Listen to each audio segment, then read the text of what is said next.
الحمد لله رب العالمين والصلاة والسلام عليك يا أشرف الأنبياء والمرسلين سيدنا ونبينا وحبيبنا محمد وعلى آله وصحبه أجمعين. اللهم صل وسلم وبارك على سيدنا ومولانا محمد الفاتح لما أغلق والخاتم لما سبق ناصر الحق بالحق والهادي إلى صراطك المستقيم وعلى آله وصحبه أجمعين. بسم الله الرحمن الرحيم. First of all, Mabruk to all of the brothers on the return of Hazrat Qibla Alam, Ghawthul Zaman, Sultan al-Awliya, Father Shaykh Sufi Shad Mahmud, Naqshbandi, Mujaddidi Arshadi, and also the return of Fadilatul Shaykh, Hazrat Sahibzada Wala Shah, Khwajagan, Shaykh Wasit Mahmud, Naqshbandi, Mujaddidi Arshadi, who alhamdulillah so beautifully went on a tour to Umrah first of all and then on to Pakistan for the last couple of months in order to forward this message of love of the mission of Grand Shaykh rahimahullah, and also of course Mabruk on the holy month of Rajab al-Murajab, in which the Prophet sallallahu alayhi wa sallam said Rajabun shahrullah, that Rajab is the month of Allah. I was very fortunate, alhamdulillah, over these last few weeks, that for just under 4 weeks, with the Shaykh's blessing and dua, I had the opportunity to go to Pakistan and travel for about 3.5 weeks with Billah Hazrat Sahib and attend a few of the majalis. We hear every year, every time the Shaykh travels, that the Shaykh, that he's a soldier and he's unstoppable and the level of his istiqamat is unmatchable, and it's true, we hear it every time. We must have done quite easily 1,000, 1,500 miles on Pakistani roads. So you can kind of triple that if you were, or quadruple that if you're traveling in this country. And there's no doubt about it that Hazrat Sahib is a complete soldier. There was a team of young lads traveling with the Shaykh, but just complete and utter exhaustion takes over you. But the tenacity of the Shaykh, that power of just continuing to push on through illness, through exhaustion, through hunger, through heat, is simply matchless.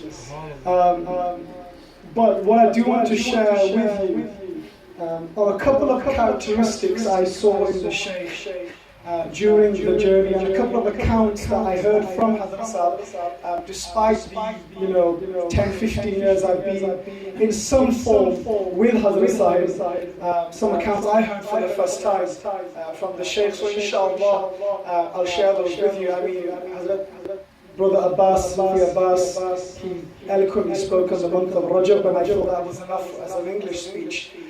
But Sufi Arshad Khan Sahib said, because you went to Pakistan, try and share some of those experiences. So, when traveling with Hazul Qibla Alam, Maddazillah al-Ali, one thing particularly I noticed, or two things in fact, was first of all, the level of humility, humbleness in which the Shaykh had. We were probably, some days we were in the car for up to 7 or 8 hours traveling from one place to another, and purely for a house nafil.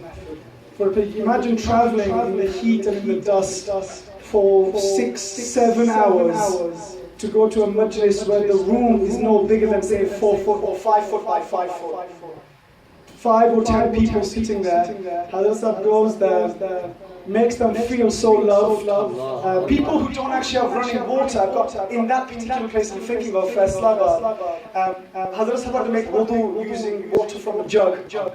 But he travelled 7 hours to get there, made dhikrullah in a room that was maybe 5 or 6 foot by 5 or 6 foot. They didn't have running water, and then travelled back again. And I just thought to myself, what Shaykh does this in this day and age? That he travels 7 hours, pays out of his own pocket to go by just to keep his murid happy. And then the level of humility, there was so many places that we visited where we would have dhikr during the day, sohbah in the evening, and then people, men, women and children would come up to 2 o'clock in the morning come to take nasiha from Hazrat Sahib, advice from him, du'as from him, and never over the 12 days, particularly in the Punjab, did I see a frown on Hazrat Sahib's face.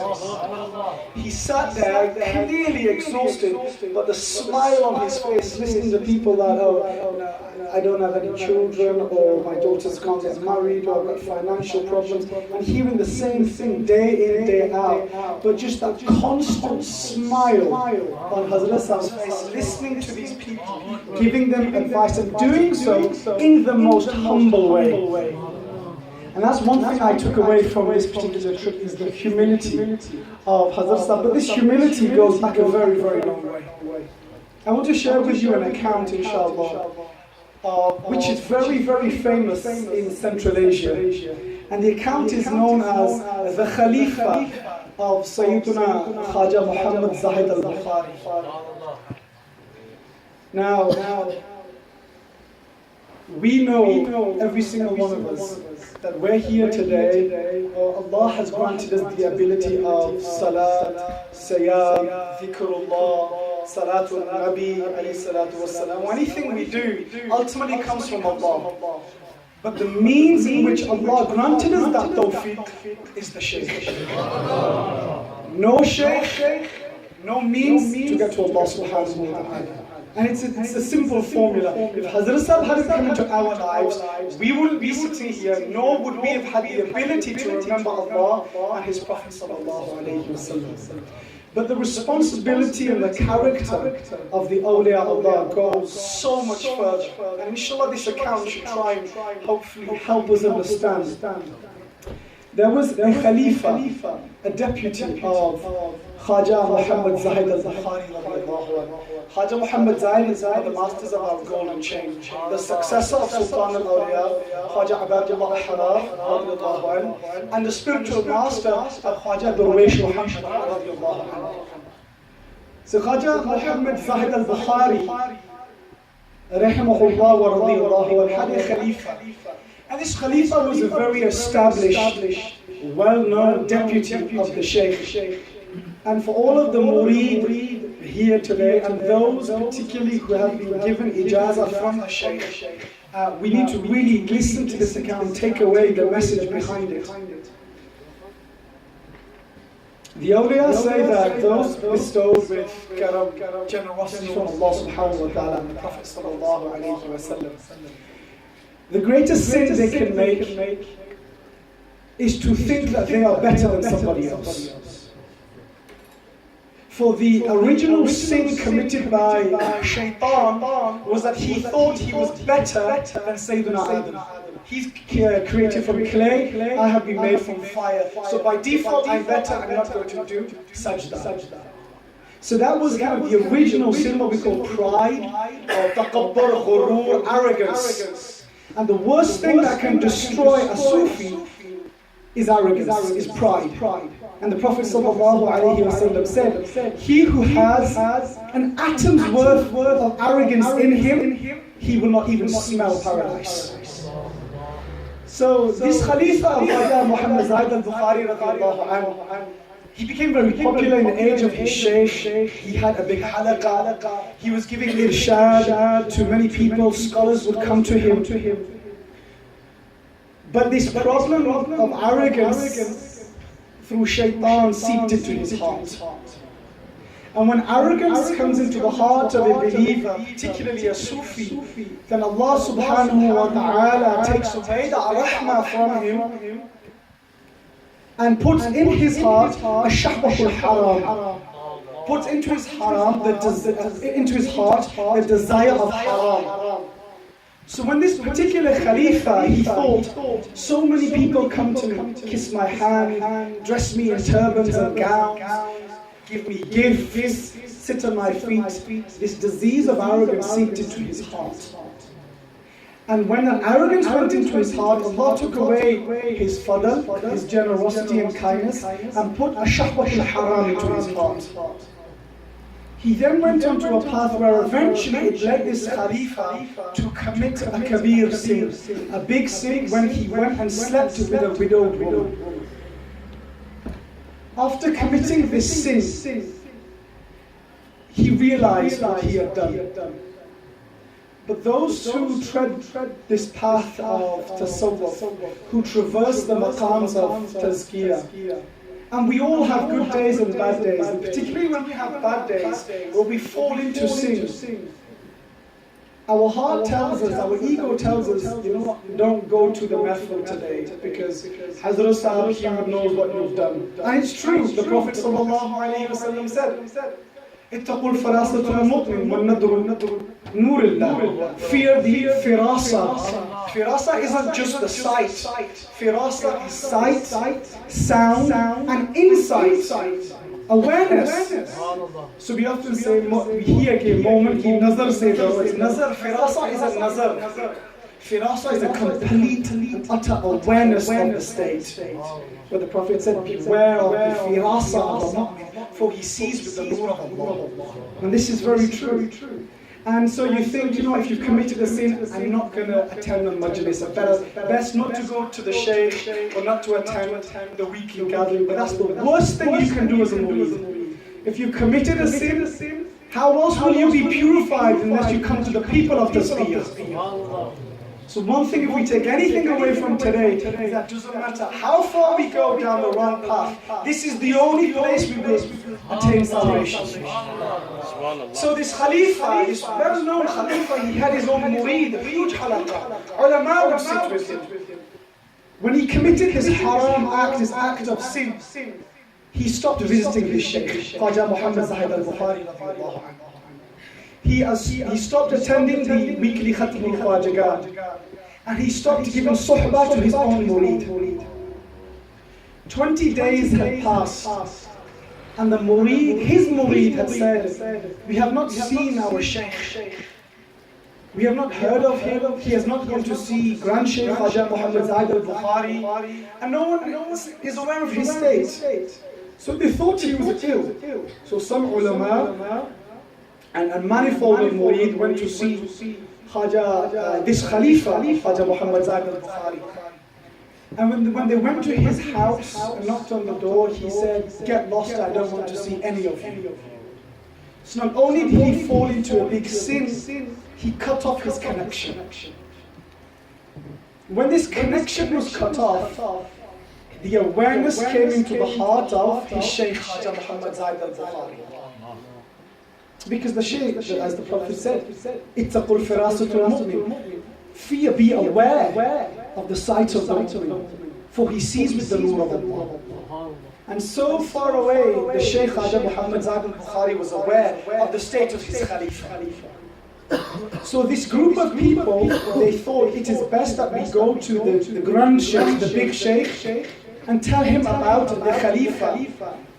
Because he was a man of apparent irshad. He would talk on spirituality and wisdom and give nasiha. So when these people made intention to go and see Khwaja Muhammad Zahid al-Bukhari radiallahu anhu, the great Shaykh said to his wife, some people are coming to see me. Make sure that they are welcome, and make sure they don't leave without me speaking to them. And what the Shaykh did, he went into his hujra, into his private chambers. And seeing the shameful act his murid had done, feeling that pain of his murid, that he was my Khalifa, my deputy, my representative, and he fell into a state of sin. Not only did he cut himself off me, but he cut himself off those who he guides. Khwaja Muhammad Zahid al-Bukhari began to cry in his room. And when his heart was broken in this fikr, this worry of his Khalifa, Ruhaniyatul Nabi sallallahu alayhi wa sallam appeared before him. The spirituality of the Messenger alayhi salatu wasalam appeared in the room of Khwaja Muhammad Zahid al-Bukhari. And the Prophet sallallahu alayhi wa sallam said, my son, he is your Khalifa. You must fix this. The sin was done by the Khalifa. But the Ruhaniyatul Nabi alayhi salatu wasalam appeared to Khwaja Muhammad Zahid and said, you are the man in charge, so you must fix this. Khwaja Muhammad Zahid, after this appearance of the Prophet's spirituality to him, he didn't know what to do. So he turned his direction to to the Imam of the Tariqah, Sultan al-Awliya, Shahid Qul, Sayyidina Shah Bahauddin Naqshband al-Bukhari, Muhammad al-Awaisi radiyallahu anhu. He went and in an instant he reached the maqam of Sayyidina Shah al-Naqshband radiyallahu anhu in Qasr al-Arifan. He went and made Fatiha at the grave of Shah al-Naqshband, and then he went into his masjid. And he went into sajda. And in the sajda he had the overwhelming experience of the ruhaniyah of Sayyidina Shah al-Naqshband. Sayyidina Shah al-Naqshband appeared to Khaja Muhammad Zaid al-Bukhari because he came 3 or 4 generations after.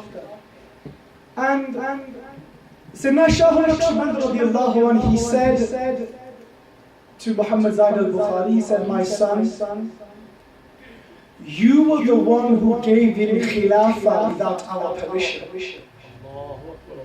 That Khalifa, he did something to please the Shaykh. So the Shaykh, in that what we call mawj, in that happiness, in that overwhelming excitement, he tied a turban around his murid's head. But Shah al-Naqshband said, Ya Muhammad Zaid al-Bukhari, you gave khilafah and ijazah to this man without my permission and without the permission of the Prophet sallallahu alaihi wasallam. Because those who have been given this responsibility, wallahi, first of all, no one is worthy of to carry this responsibility. But this responsibility, nonetheless, is a huge one. Because the awliya, when they grant this, they wait for the green light from the Messenger sallallahu alaihi wasallam. They ask the Messenger, Ya Rasulullah, can we give him this trust? And when they see that green light from the Messenger, then they bless him with that ijazah. But the Shah al-Naqshband said, Ya Muhammad Zahir, you gave him ijazah, you opened the 6 realities of his qalb without our permission. Without the permission of the Prophet sallallahu alaihi wasallam. Now you come to us for help. This is your responsibility to fix this. Khaja Muhammad Zaid al-Bukhari, he didn't know what to do. So he went into sajda a second time. And he cried to Allah subhanahu wa ta'ala.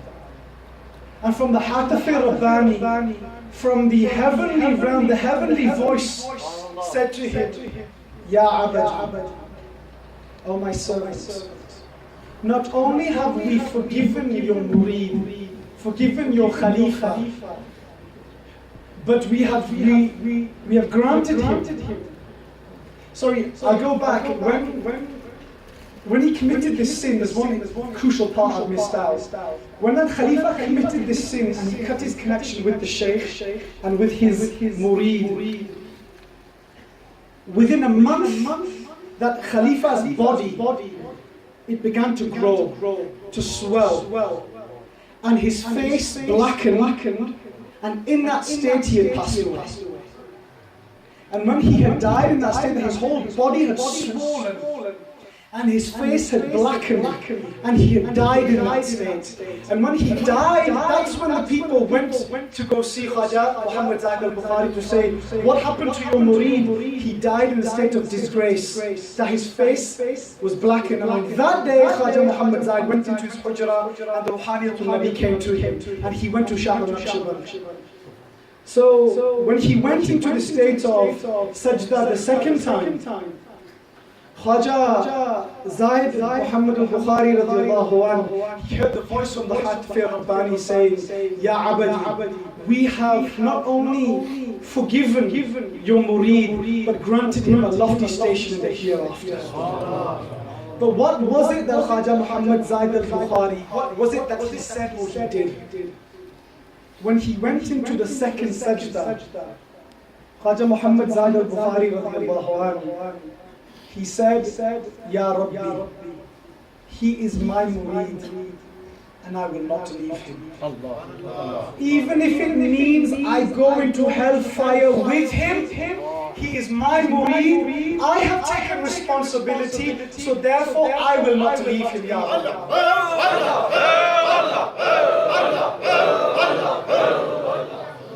The Shaykh said to his Lord, said, Ya Rabb, if you are sending him into the hellfire and you do not forgive him, then I will not leave him. Then also send me into the fire.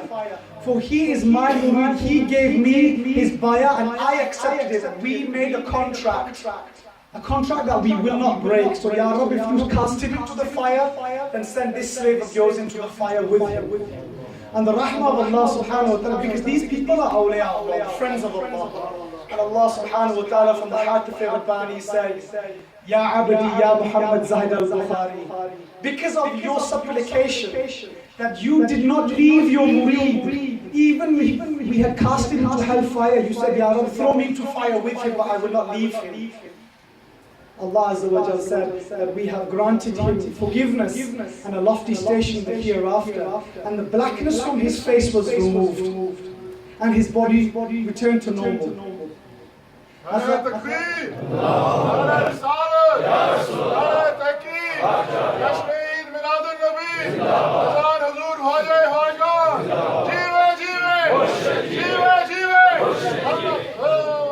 Khaja Muhammad Zahid, he came out of his room, those people came to see him.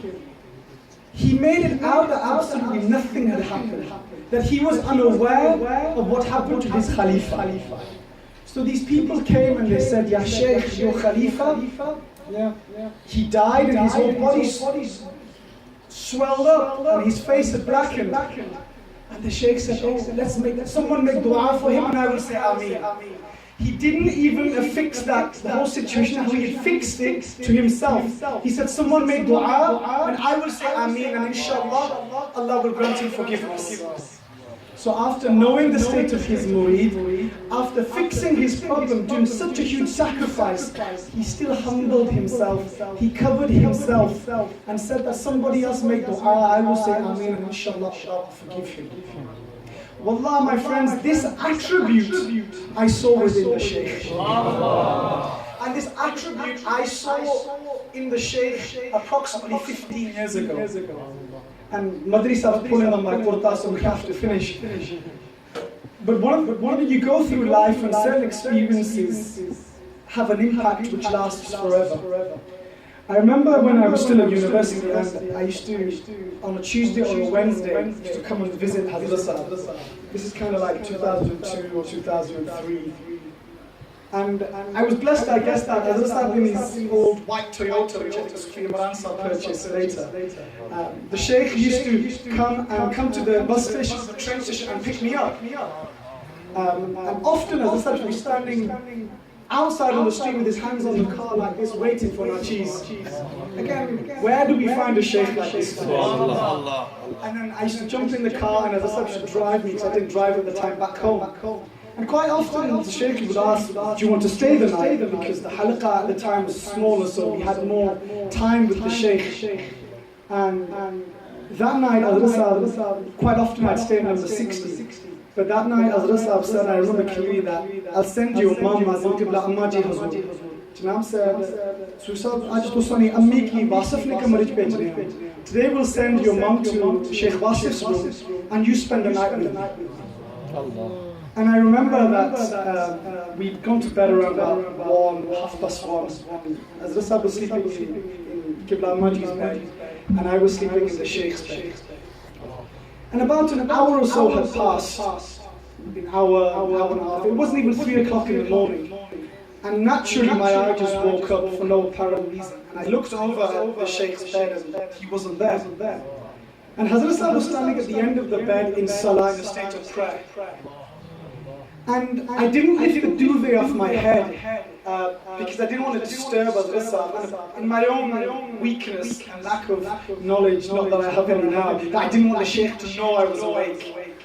So I was peeping from underneath the duvet, watching Hazrat. Hazrat was reading Salatul Tasbih. You know, because the Ruku is long, and the Qawma, and the Jalsa, the Sujood, they're all long, repeating the Tasbih 10 times. So it was obvious Hazrat was reading Salatul Tasbih. So when the Shaykh had finished Salatul Tasbih, Hazrat went into Sajda, and I couldn't see the Shaykh in Sajda because it was at the bottom of the bed. But honestly, after say 2 or 3 minutes, I could hear Hazrat. And what I heard was sniffling. And this sniffling increased. And this sniffling turned into tears. And from within these tears, I could hear Hazrat Sahib's dua.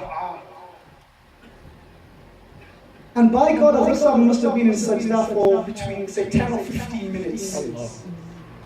And Hazrat Sahib was in sajda after Salat al-Tasbih, taking the names of his murid and praying for their welfare and for their forgiveness. That, Ya Rabb, ex-murid is weak. Forgive him for the sake of your Messenger sallallahu alayhi wa sallam. Ya Rabb, why murid is in a state of illness? Forgive him and grant him shifa. And that was one of the most pivotal moments in my life with the Shaykh, that so many of us haven't had that opportunity to spend the night in khalwa with the Shaykh. But to think and know that whilst we are asleep in ghafla, heedlessness, that we don't know our own state when we're asleep, there's one man awake on a night praying for our forgiveness. And that is a real characteristic of the men of Allah subhanahu wa ta'ala. And you know, from Pakistan, when we went to Faisalabad, when we went to Faisalabad, and to the house of this person, there was one old man when we left. And he must have been in his 80s, and he was just about to depart. And he said to Hazrat Sahib, Peer Sahib, मैं जवानी विच Khaja Sufi Nawabuddin की ज़ियारत किया. In my youth, I did the ziyarah of Zareen Zarbakh, Sultan al-Awliya, Khaja Sufi Muhammad Nawabuddin. And the Shaykh said, tell me about that ziyarah. The old man had said that my Shaykh, the old man was saying that my Shaykh, he was ill in hospital. So we had travelled to Lahore by train to go and visit Khaja Sufi Muhammad Nawabuddin radiyallahu anhu. And he said, one of my friends, Sufi Akbar, he said his name was, he was a Khalifa of Khaja Zareen Zarbakh, who worked in the railways. And Sufi Akbar Sahib got us 8 tickets. He said there were so many khulafa of Shaykh Nawabuddin working in the railway. In fact, when he said, Balke, Hazrat Khaja Sarkar, Khaja Nawabuddin, puri railway ki kabu ki thi. This is what he said. He said that Shaykh Nawabuddin, he had control of the entire rail network. He said that he got us 8 tickets, and we went to Lahore. From Faisalabad, we train to Lahore. And we had heard that sitting in the central chowk roundabout of Lahore city. He said we got there and I saw Khaja Nawabuddin with 90 Khalifas, all wearing jubbas, chanting Allahu in the central roundabout of Lahore. He said Khaja Nawabuddin, 90 khulafa, 90 Khalifas, all wearing jubbas, sitting in the street, in the chowk, in the central roundabout, making zikr. And he said, I met his prince, Khaja Muhammad Masoom. And he said, come and meet the Shaykh. And he goes, I went and met Khaja Sufi Nawabuddin Sahib. And Aap said, Bete, my son, why have you come? And he said, Ya Shaykh, I've come to ask for dua for my Shaykh, who's ill in hospital. And the reply of Khaja Nawabuddin was just quite profound. He said, Puttar, Tere murshid, tere peer bamar nahi. I'll translate in English in a second. He said, Puttar, tere peer bimar nahi. Oh, aspatal jaake tere gunah dhone pe. Your Shaykh is not ill, he's in hospital busy washing your sins.